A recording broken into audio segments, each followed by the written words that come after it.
super quick pop in here to say that April's pick for Bean's Big Book Bash is East of Eden by John Steinbeck. I would love for you to let me know if you're going to read this during the month of April as well. If you want to read it with me, I'm going to read in the first week of April. I'll read to chapter 14. The second week of April, I will read to chapter 24. The third week of April, I will read to chapter 39. And the fourth week of April, I'll finish it out. This one is so short. It is just 601 pages in my edition. And that feels like cheating. It's a good 370 pages shorter than the shortest one we've read so far for Bean's Big Book Bash. But I'm going to take it because we've been reading some really big books. This is a classic. It is, of course, by the very well-known author, John Steinbeck, American author. And I really didn't know anything about this going into it, but let's just read this inside flap here. It says, in his journal, John Steinbeck called East of Eden the first book. And indeed, it has the primordial power and simplicity of a myth. Set in the rich farmland of California's Salinas Valley, this sprawling and often brutal novel follows the intertwined destinies of two families, the Trasks and the Hamiltons, whose generations helplessly reenact the fall of Adam and Eve and the poisonous rivalry of Cain and Abel.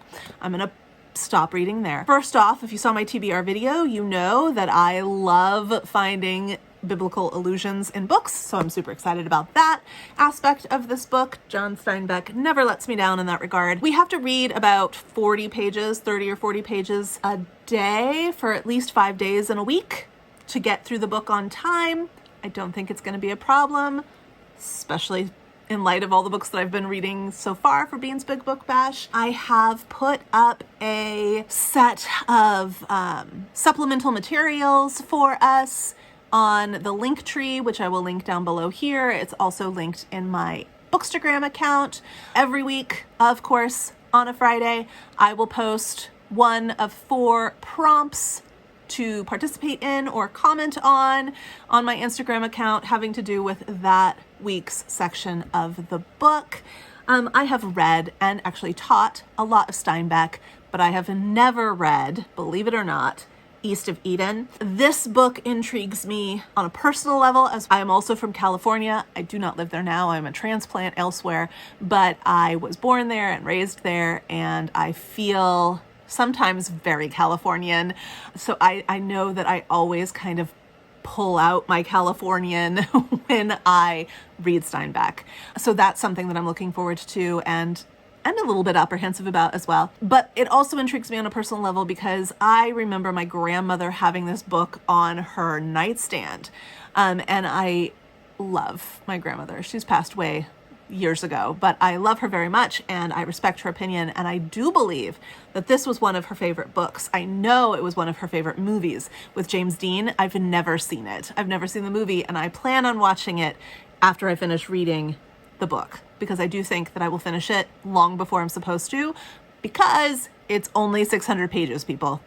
That's what? 2 books. It's the length of 2 normal size books. It's nothing. I'm looking forward to this. I don't know much about it. I don't even really know what time period it's set in. I'm really, really blind to it, and I like it that way. This is a super, super short, just little mini announcement to say, hey, in April, if you would like to read East of Eden with me, I'm going to be doing that. Really low expectations for involvement. Just read it at your own pace, read it at my pace, maybe respond to a couple of the prompts on Bookstagram.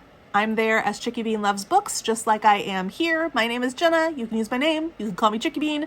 That is not my name, but you can call me that if you want to. Let's read East of Eden, because I think this is going to be really excellent. Really, really excellent. Will it be a Forever Amber love? Like I said in my Forever Amber wrap-up, that's the one to beat. Can it beat it? I don't know.